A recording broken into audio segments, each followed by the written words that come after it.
Penyelesaian restoratif justice terhadap kasus pidana tersangka yang bernama Nasruddin bin Rusli yang melanggar pasal 480 KUHP.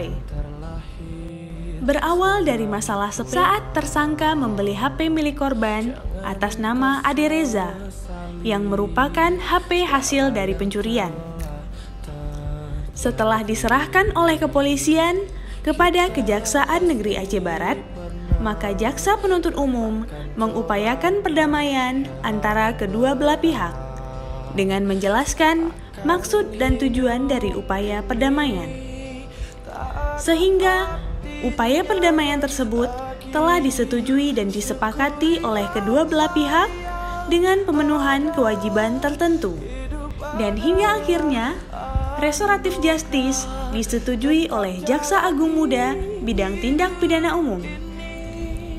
Tersangka sangat terharu pada saat korban memaafkan kesalahan yang dilakukan oleh tersangka, walaupun tersangka sudah menduga HP tersebut merupakan HP hasil dari pencurian.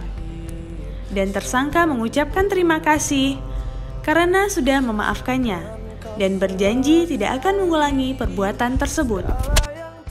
Terima kasih kepada Kejari Aceh Barat yang telah mengingat saya. Saya berminta maaf. Saya terima maafnya dari saudara Nasruddin yang telah menada HP saya. Semoga nggak terjadi lagi di lain waktu.